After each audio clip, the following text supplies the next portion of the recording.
Hello everyone, welcome to this channel.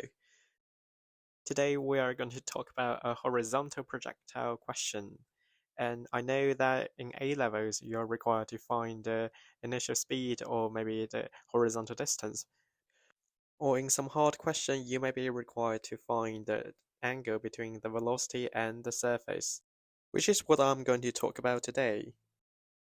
So the question is, if we fire a projectile horizontally at a certain speed, it is going to hit the bowl at a certain angle. So we want to adjust the speed such that it will hit the bowl at a 90-degree angle, and we want to express the speed in terms of r, which is the radius of the bowl. So I know that in A levels we usually use Cartesian coordinates or vectors to solve a projectile question. But I can tell you that if you try to put everything in a Cartesian coordinates, you will never get the answer because the calculation will be so complicated.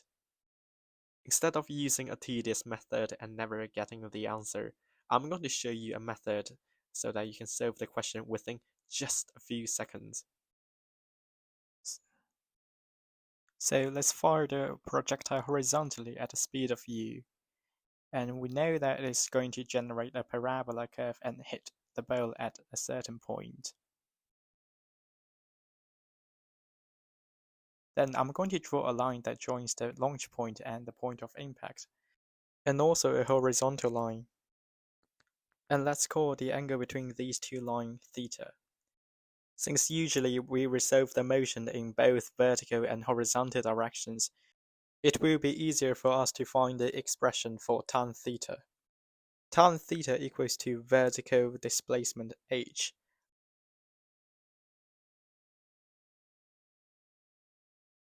over horizontal displacement L.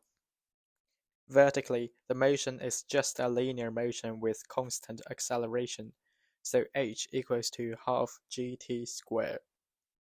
Horizontally, it is a linear motion with constant velocity, and the velocity is just equals to u, so L equals to ut. If we put these two expressions back to tan theta, we will have half gt squared over ut.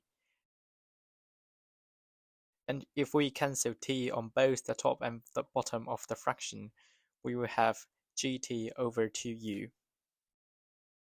There's another angle I'm interested in here. So we have the final velocity v, and I'm going to resolve that in horizontal direction, so the horizontal component is vh, and in vertical direction, the vertical velocity is vv.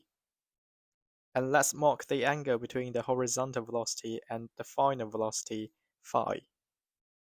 For the same reason, we want to find the expressions for tan phi. And tan phi equals to vv over vh.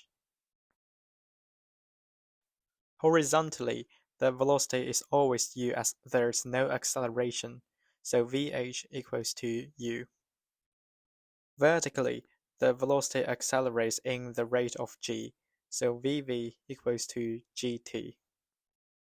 Now we are putting these two expressions back to tan phi, and we can see that tan phi equals to gt over u.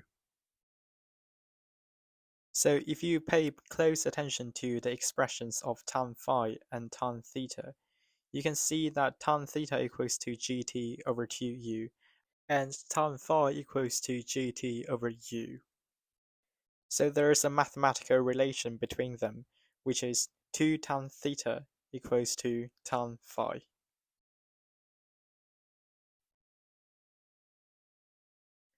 So now, given the mathematical relation between these two angles, I'd like to use the relationship to find the point of impact, which means I want to know where exactly the projectile is going to land on the bowl. First of all, I'm going to express tan theta in terms of displacement. And we know that that's going to be h over L. Secondly, I'd like to express tan phi in terms of displacement. Here, I'd like to extend the line of velocity until it hits the horizontal blue dashed line. And let's say the projectile hits the bowl at 90 degrees. So according to geometry, we know that the green dashed line should intersect the blue dashed line at the center of the bowl. Since the blue horizontal dashed line is parallel to the horizontal component of final velocity, we know that the angle here should also be phi. Now we can express tan phi as h over the green line here, which is L minus R. R is the radius of the bowl. Finally, I'd like to put these two expressions back to the first equation on the top. So we have 2h over L equals to h over L minus R. We notice that on both sides we have h, so we can cancel them out.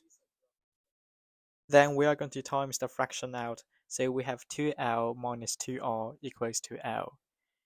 By rearranging this equation, we will have L equals to 2R. So what does it tell us? If we look at the diagram, the white spot means the point of impact. We know that L means the horizontal displacement from the launch point. So if L equals to 2R, that means we need to move the point of impact right up to the top of the bowl, which is the other side of the launch point.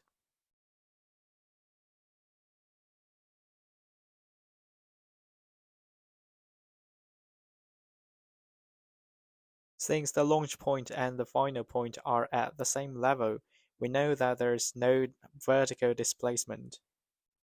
If the vertical displacement is zero, that means that there is no time during the motion, which stops the projectile from dropping down. Given that the entire motion takes 0 seconds, that means that the initial velocity u should be infinitely large. So this means that the projectile can never hit the bowl at a 90-degree angle. Here I'm using a graph plotting tool to show what's happening. You can see that as the initial speed increases, the angle also increases. But at some point, you can notice that the rate of increase in the angle slows down, which means that the initial speed and the angle are increasing at a disproportionate rate. Right everyone, that's all for this video. If you enjoy watching that, please subscribe and like this video. And also, if you believe A-level physics and math questions are too easy for you, please check the questions on my page because they may be quite challenging. And also, if you have an interesting physics question you would like to share with anyone, please comment below and I will consider making a video on that.